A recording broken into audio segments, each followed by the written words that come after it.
Selamat datang di kuliah Organisasi Sistem Komputer. Ya. Topik kali ini adalah Organisasi Sistem Komputer dan Organisasi CPU.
Tiga komponen komputer, tadi saya ulangi lagi, ada CPU, memori, dan input-output. Nah, input-output di sini adalah berupa input-output interface antarmuka. Di gambar ini contohnya adalah VGA card. VGA card ini akan terhubung dengan monitor. Kemudian contoh input-output device yang lain, pertama adalah input device, keyboard dan mouse yang secara umum, kemudian output device, ada printer, nah kemudian secondary memory. Nah ini, memori dalam komputer ada dua macam, memori internal, yaitu RAM, kemudian memori eksternal. Memori eksternal berupa secondary memory, misalkan hard disk dan CD atau DVD, dan sekarang ada SSD dan flash disk ya. Visualisasi RAM itu berupa keping memori ya. CPU berupa chip CPU. Ini saya gambarkan dengan cara yang berbeda.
Setiap prosesor memiliki beberapa perbedaan dan keistimewaan, tetapi organisasi dasarnya terdiri dari tiga bagian.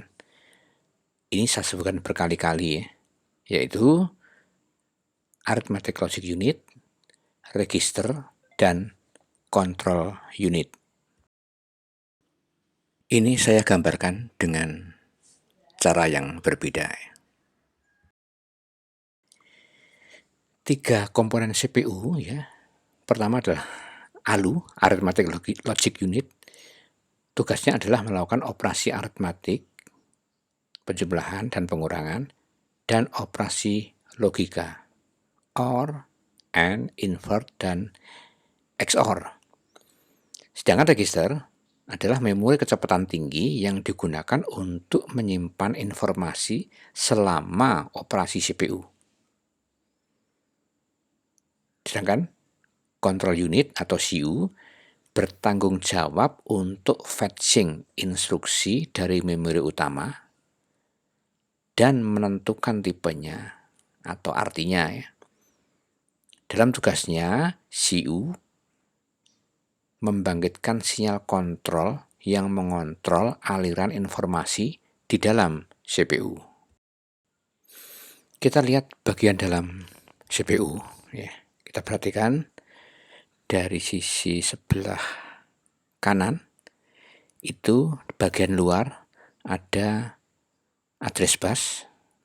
Address bus itu panahnya keluar, arahnya ke memori, kemudian data bus arahnya juga ke memori, tapi ini sifatnya dua arah. Berarti CPU bisa melakukan pengiriman data ke memori dan bisa membaca data dari memori.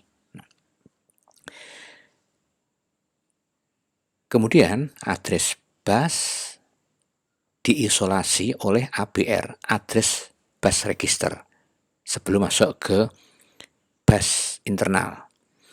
Nah, sedangkan data bus diisolasi oleh data bus register. Isolasi ini sifatnya adalah buffer ya, buffer ya, supaya memisahkan bagian dalam dengan bagian luar ya. Kemudian intinya dari CPU adalah ALU, Arithmetic Logic Unit. Kemudian ada General Purpose Register, ada Stack Pointer, Status Register, dan Program Counter atau Instruction Pointer. Jadi GPR, kemudian Stack Pointer, Status Register, PC, IP ini adalah termasuk dalam kelompok register. Bagian yang lain yaitu control unit. Control unit ini terdiri dari 3 bagian, yaitu instruction register, control ROM, dan control logic. Nah, tapi secara umum kita bicara satu aja dulu ya. Di sini adalah control unit. Control unit ini adalah sesuai dengan namanya, ini akan terhubung dengan bus control. Nah, bus control ada dua macam, bus control yang keluar atau kontrol eksternal, dan external input bus control yang mengendalikan CPU. Kemudian kontrol unit ini akan membedakan kontrol internal ke bagian utama CPU, yaitu Arithmetic Logic Unit dan register. Kita cermati data path dari CPU ya. Bagian utama adalah Arithmetic Logic Unit. Arithmetic Logic Unit ini adalah fungsi untuk melakukan operasi aritmatik dan logika ya. Misalkan dia akan melakukan penjumlahan dua buah bilangan A dan B yang ada di register. Maka dari register itu diumpankan kepada CPU melalui ALU input register. Bilangan A di input yang satu, sedangkan bilangan B di input yang satunya. Nah, kemudian ALU akan melakukan proses penjumlahan. Hasil penjumlahan disimpan sementara di ALU output register dan akhirnya dikembalikan ke register. Ya, register yang ada bagian atas ini disebut dengan GPR, General Purpose Register. Sedangkan ALU output register disebut dengan akumulator.